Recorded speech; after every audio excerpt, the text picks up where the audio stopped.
Hello mga ka-video, okay, samahan nyo muli ako sa araw na to. Okay, sound test natin yung ating ginawang column box o yung ating inassemble na column. At ngayong araw na to is samahan natin ng subwoofer.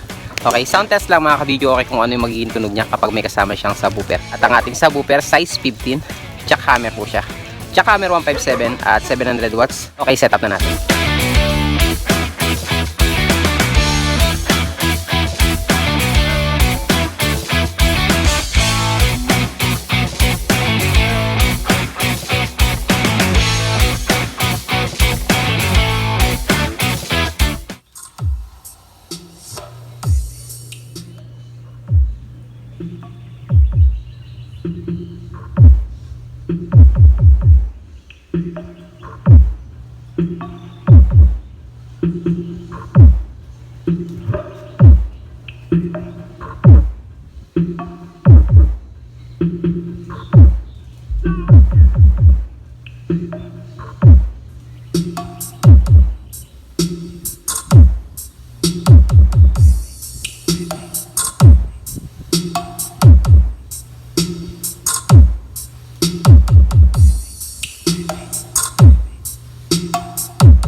This is Navy Disco Mobile.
to hear the diesels humming.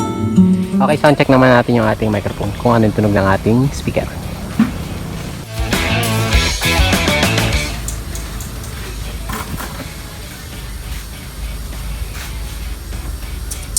Hey, test, check, hello, check, check. Hey, test, hello, check, mic test, hey, hello, check, check, hey, test, check, hello, mic test, check, hey, test, check, hello, mic testing, mic, hey, test, one, check, hey, hello, test, check, check, hey, test, check, hello, mic test, check, hello, check, mic test, hey, check, check. So ayan mga kabidyo, okay na test nga natin yung ating column box at sinamahan na rin natin ng subwoofer na L-ported. Size 15, jackhammer 157 at 700 watts. So kung paano natin to binuo mga kabidyo, okay, puntahan nyo na lang yung nauna nating vlog or video tungkol sa assembly nito, kung anong mga laman nito. At ang pinandrive natin dito si Kibler GX 7000 integrated na mga kabidyo, okay, and then sa ating subwoofer Sakura AB757. Okay, ang volume natin kanina nag soundcheck tayo is puro alas 12 lang sila. And then ang ating EQ, ang ating mid, and then ang ating sub. At ang ating ginamit na mixer, Kibler SMX 8BT. Gumamit po tayo ng Bluetooth.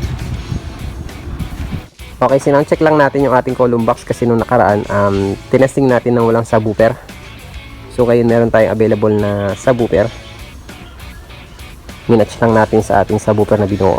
So kung magkano yung column box natin mga kabidyo, okay, sumabot po siya ng 30 plus. And then sa ating subwoofer, ang bigay po natin 20 plus, depende sa wattage ng ating speaker na ikakabit. Tikin sa mga kabidyo, okay. So itong set na to mga kabidyo, okay, is hindi ko alam kung magkano aabutin niya. Kasi tinesting lang natin yung ating column box sa set na speaker na to. Okay. So ayan mga kabidyo, okay, pinasadaan lang natin itong ating video na to. Tinesting lang natin itong ating column box na to, kung ano ang magiging tunog niya kapag meron siyang kasama sa subwoofer. So kung magkano ang total price ito mga kabidyo, okay, is wala pa po tayong price dito dahil minatch-match lang natin. Okay, kaya hanggang dito lang mga kabidyo, okay, sana ay nakatulong ang ating video ngayong araw na to. Sa mga gustong bumuo ng sound system na kagaya ng binuo natin ngayong araw na to, or sinound check ngayong araw na to, kaya hanggang dito na lang. Sa mga hindi pa po nagsasubscribe yan, subscribe na po kayo, and notification bell idamay nyo na para lagi po kayong updated sa ating mga ginagawa mga video. At sa ating Facebook page account, ang account po natin is Video Okay and Turkey is Box Randy. Pakilike na rin po and follow and subscribe kung hindi pa po kayo nakasubscribe sa ating page. And share na rin po kung nagustuhan nyo ang ating mga video. Kaya hanggang dito na lang at maraming salamat at hanggang sa muli. God bless.